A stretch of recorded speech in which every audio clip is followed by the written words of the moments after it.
Hello world, this is Ben here from D2Soft Technologies. Today I want to do a quick review of the book written by Ken Williams, the founder of Sierra Online, the company that was behind the games like King Quest, Space Quest, Leisure Suit Larry, if you remember this one as well. As a kid, I have still the box of this one here. It comes on discs, floppy disk.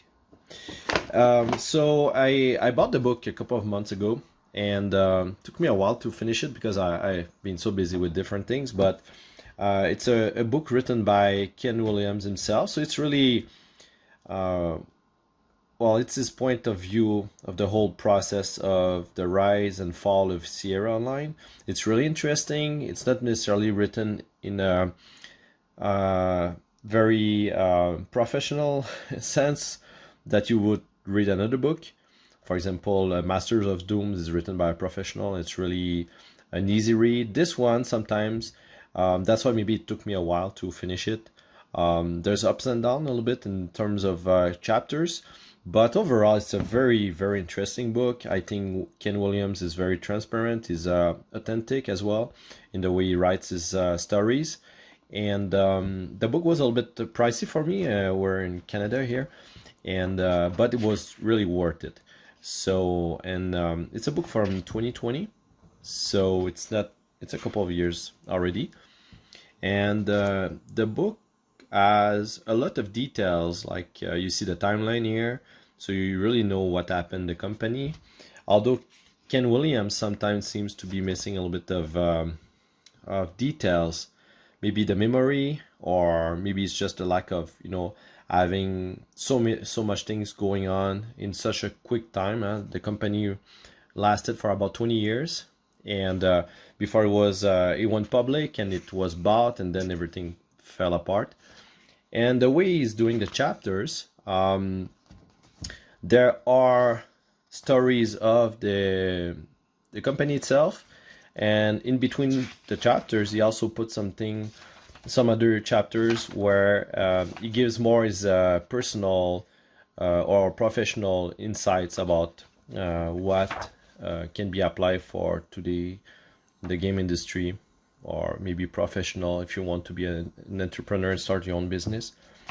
But I really like going back in the old, you see that he really enjoyed programming back in the days when he started doing the first games of his wife, Roberta, that everyone knows that she's the writer behind King Quest, but she's actually the one that kind of created Sierra in a way with her ideas of writing a game for the computers. And back in time was just text adventures, and she came up with the idea of putting graphics, and everything started there. So it was really nice. It's nice to see the way they started the company, seeing those pictures. They have a lot of old pictures. You see them here.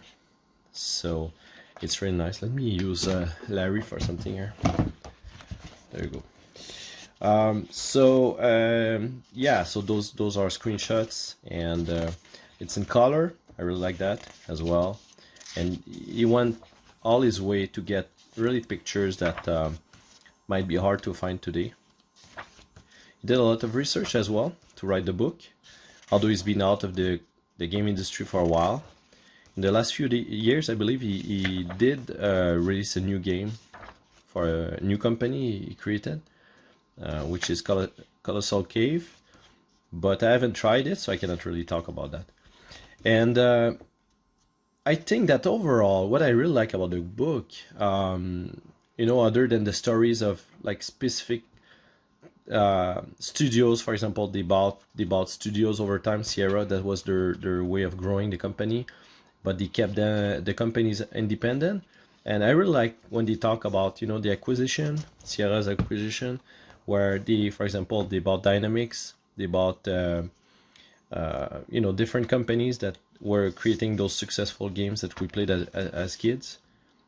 And these are really nice insights about who were behind the companies, how it went, also about going public.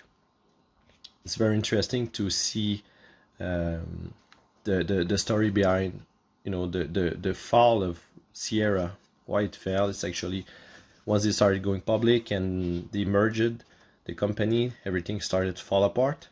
And this is really a nice insight.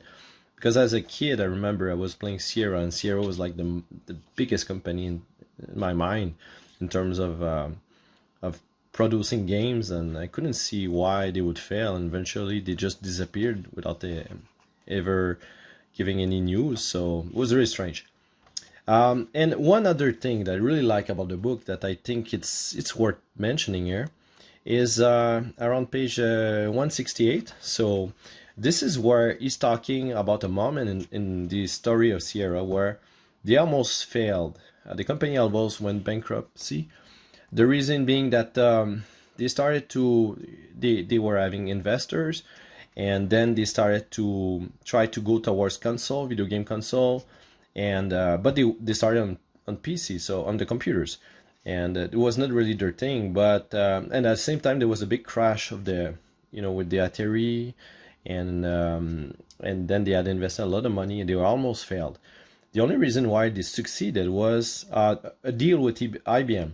IBM was getting the IBM PC Junior in the market, and they needed a company to release a game for the computer. So they went to see Ken Williams, and they asked if they could do a deal with them. But the most interesting thing here that saved Sierra was that, as Ken is explaining in the book, was that they didn't have any obligation from IBM to be an exclusive title. So in fact, IBM at that time, there was lawsuits going on with the monopoly, meaning that they were so afraid of being sued that they would not ask the exclusive rights, and they made them sign contracts encouraging them to market the game to others. So that's a really interesting thing, knowing that IBM was so strong.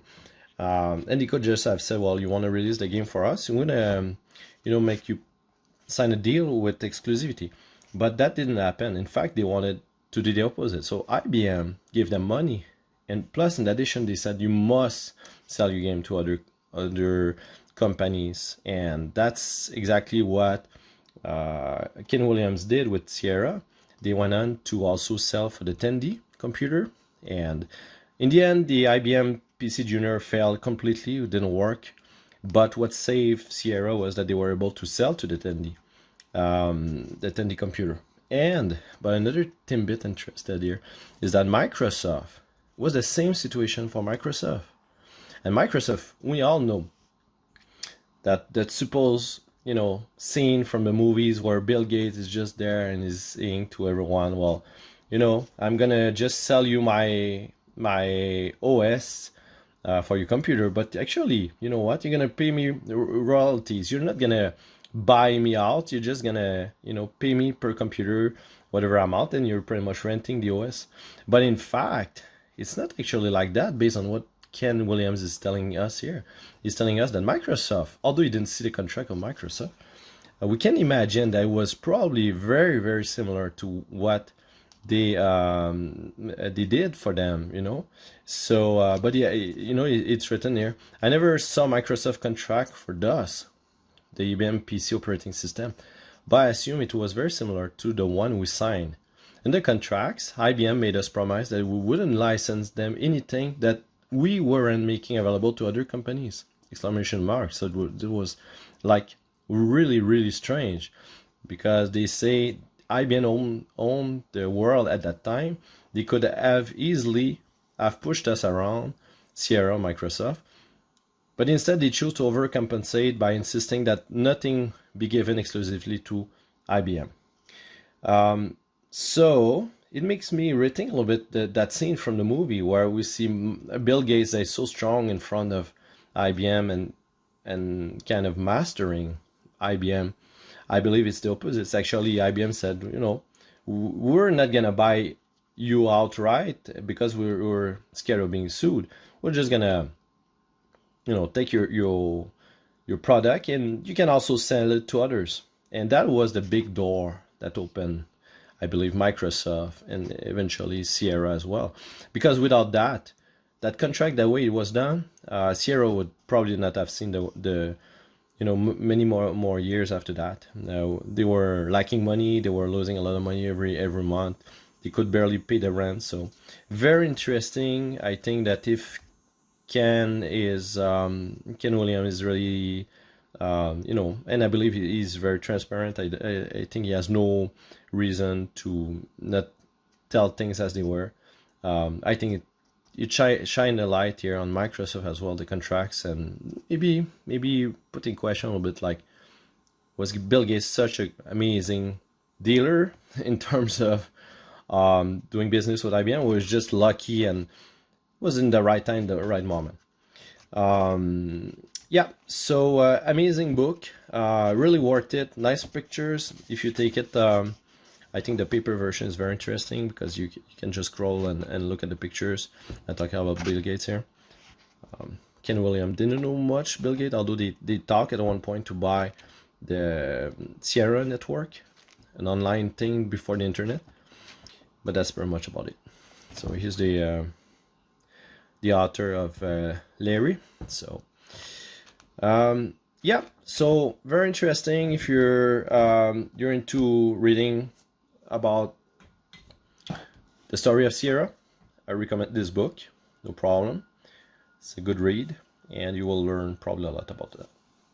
Thanks for watching, and if you're interested in knowing more about the project we're working on that's going to bring back some kind of old games using a basic-like language, subscribe to the channel.